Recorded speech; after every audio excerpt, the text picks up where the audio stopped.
For 3 years, she'd been an air traffic control assistant. She brought coffee, organized files. Nobody really noticed her. But the day 180 lives were in danger, the quiet assistant stood up and started saying things the controllers had never heard before. The controllers had been doing this job for years, but none of them knew what she knew, because their experience was based on control. Hers was based on survival. Welcome to the last stand. Have you or your family members served in the military? Share your experiences in the comments. Riley Martinez was 32 years old, working as an assistant at Chicago O'Hare Airport's Air Traffic Control Center. She'd been doing the same job for 4 years. She brought coffee to controllers, organized reports, took notes on phone calls. Everyone in the office knew her, but nobody really paid attention to her. Riley, file these reports. Riley, can you make some tea? Riley, clean the conference room. She always got orders like these. But Riley had qualities that went unnoticed, like how calm she was.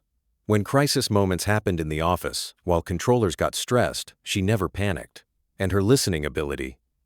When listening to radio traffic, she was very careful, as if analyzing every word. Her coworkers had noticed some of Riley's odd habits, like how carefully she read meteorology reports. Weather wasn't that important for an assistant. But every morning, first thing, she checked details like wind speed, visibility, cloud ceiling, and knowing emergency procedures by heart. Riley could recite codes that even controllers sometimes forgot. She'd mumble things like 7,700 emergency, 7,600 radio failure, 7,500 hijacking to herself. The strangest thing was her expertise in identifying aircraft types. She knew what performance characteristics each aircraft had. Boeing 737's maximum altitude is 41.0 feet, fuel capacity 6,875 gallons. This information was too detailed for an assistant. On the morning of November 12th, Riley came to her shift as usual. She checked the weather report. Chicago had crosswinds, visibility 3 miles, cloud ceiling 200 feet. It was going to be a tough day. Controllers Daniel Park and Amanda Rodriguez were on duty, both experienced professionals. Riley prepared their coffee, organized daily flight plans. It seemed like an ordinary morning. At 10:30 a.m., United Airlines Flight 447 was coming from Portland to Chicago. Boeing 737-800, 180 passengers. Riley had automatically noted this information, years of habit. But something felt different in the air that morning. Riley sensed it. While the experienced controllers did their normal work, she listened to radio traffic more carefully.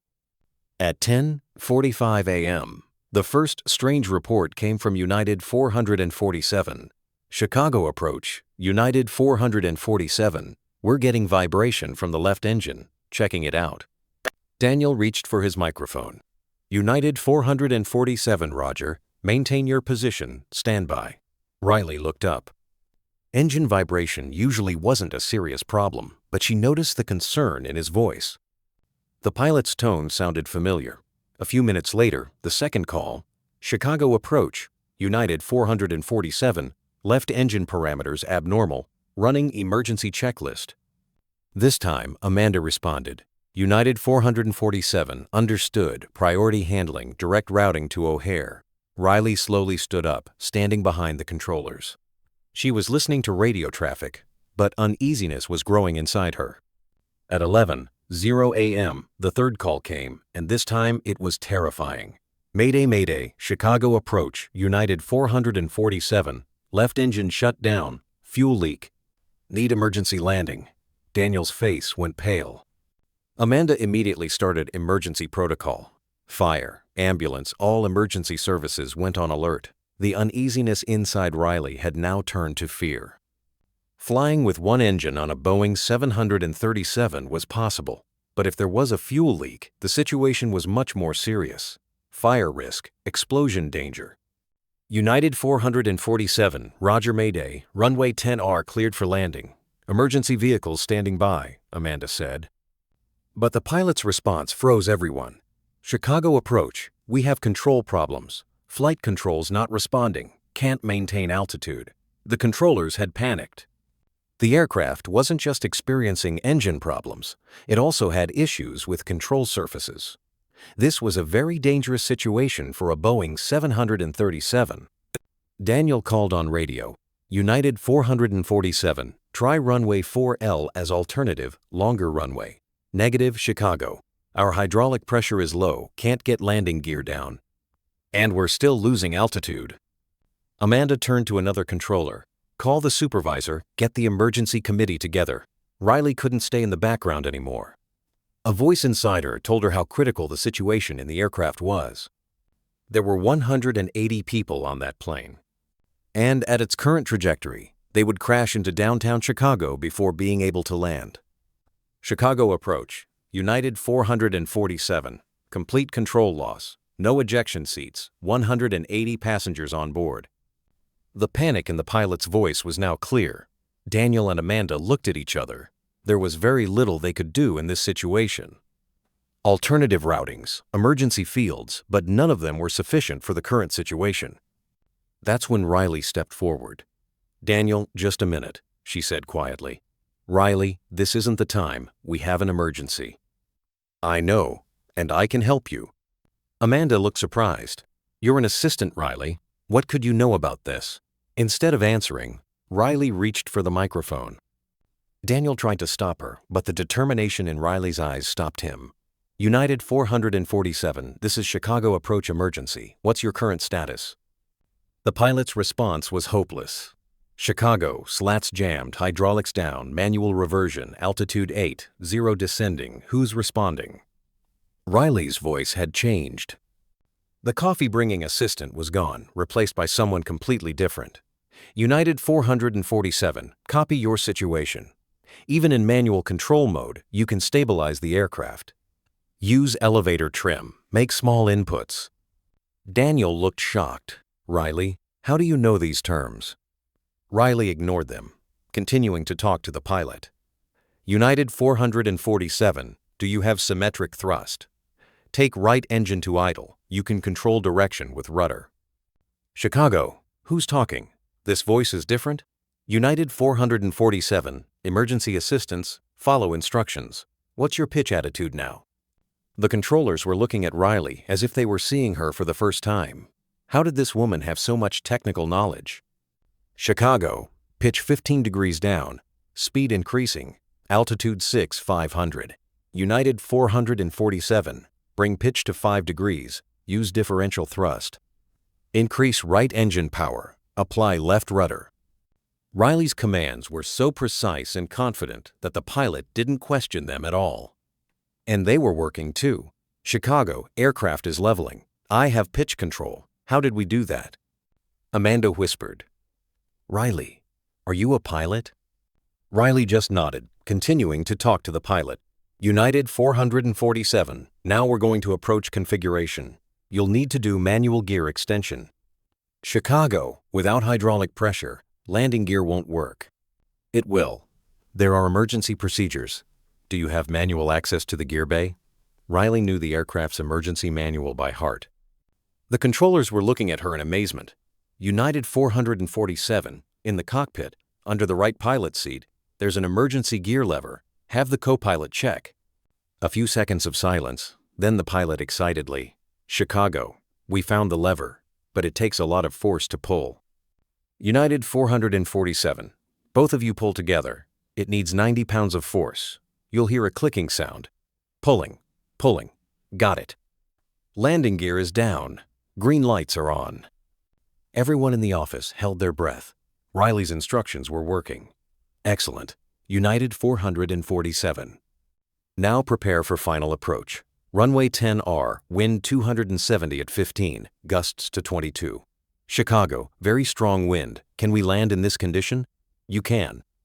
I'll explain the technique. Riley hadn't left the microphone at all. She had now taken complete control of this operation. United 447, crosswind landing technique. Use crab approach, align 18 degrees right. Chicago, isn't 18 degrees too much? No. At touchdown, you'll correct with rudder at the last moment. Trust me. Daniel approached Riley. Who are you? How do you know this detailed information? Riley turned to him, years of experience in her eyes. "I'll explain later, Daniel. Right now, we need to get that plane down." United 447, 4 miles final, speed 150 knots, configuration check. Chicago, flaps 40, gear down, speed 150. Ready for landing. Perfect. Now listen carefully. At 50 feet power idle, at 30 feet rudder input, at 10 feet gentle flare. The aircraft was on final approach. Controllers were looking out the window. Emergency vehicles were waiting at the runway's edge. United 447, 100 feet on profile. You're doing great. Chicago, we have visual. See the runway, but we're bouncing hard. Normal crosswind effect. Maintain trim. Small corrections on elevator. Riley's voice had become completely calm, as if this situation was very familiar to her. 50 feet, power idle. 30 feet, rudder in. 20 feet, start flare. Everyone held their breath. 10 feet, 5 feet. Touchdown. The pilot's joyful voice came over radio. Chicago, we're down. Safe landing. Amazing job. Complete silence was in the office. Riley put down the microphone, sat in her chair, clasped her hands together. Daniel turned to her. "Riley." "Who are you?" Amanda also approached. "What you did was incredible. Even a professional pilot couldn't have done it that well." Riley took a deep breath. I used to be a pilot." "Used to be a pilot? Which airline?"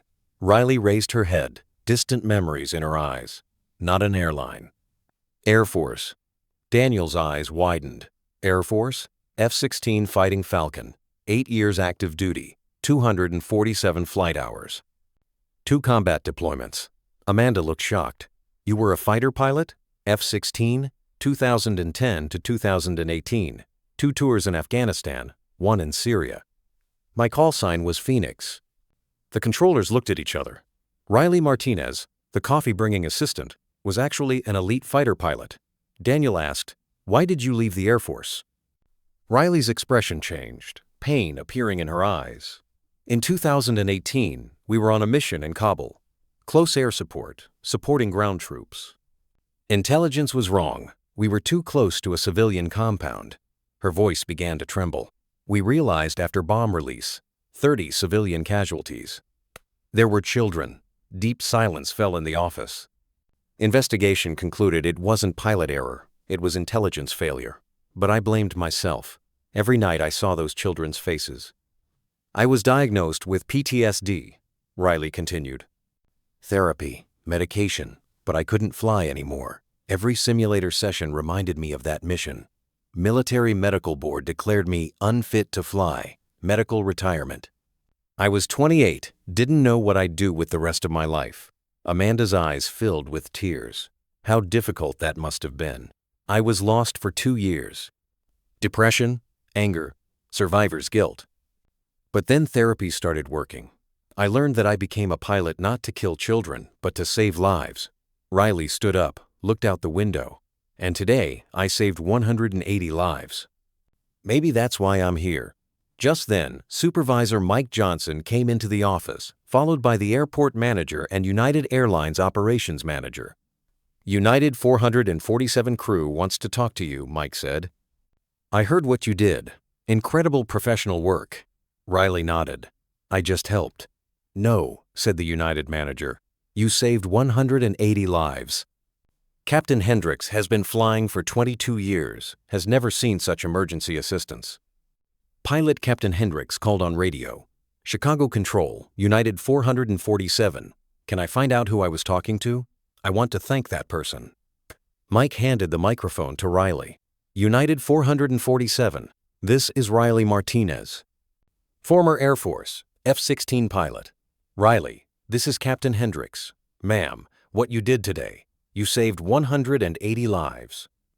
I've never experienced such precise emergency assistance. Thank you." In the following hours, word spread around the airport. Riley Martinez, the assistant, was actually a combat veteran and today had managed an amazing rescue operation. United Airlines Chief Operations Officer came, FAA Regional Manager came, even local media wanted to do a story. Riley tried to avoid all attention. "I just did my job. Anyone would have done the same thing." Captain Hendricks and crew came to the control center to thank her personally. "Riley," said the captain, "in my 22-year career, I've never seen such professional guidance. You're a real hero." Co-pilot Jennifer Mills added, "The passengers want to know your name. Children have written thank you cards for you." A week later, when Riley came to her office, there were surprises on her desk. Job offer from United Airlines, training position offer from FAA, and most surprising, return to service invitation from Air National Guard. Daniel asked, "What are you going to do, Riley?" "I don't know. I've been happy here for 4 years. I love working with you all." Amanda smiled. "But you were born to be a pilot. We saw that today." Riley looked out the window, aircraft taking off and landing in the sky. "Maybe instead of running from my past, I should use it to help others." "So what are you thinking?" Mike asked. "The FAA training position interests me. I can give emergency response training, teach other pilots how to act in crisis situations." If you enjoyed these powerful stories, don't forget to subscribe to the Last Stand channel. We'll continue bringing you more hero stories every day. Riley Martinez today works as an instructor at FAA Emergency Response Training Center. She's still at Chicago O'Hare, but no longer as an assistant. Now she teaches crisis management to pilots nationwide. And in every training she says this: "Don't panic in emergencies, trust your training, and remember, behind every call sign is a story. Every pilot might have another life in their past." Call sign Phoenix didn't retire. It was just sleeping, waiting to be reborn. And sometimes the greatest victories come after the greatest losses.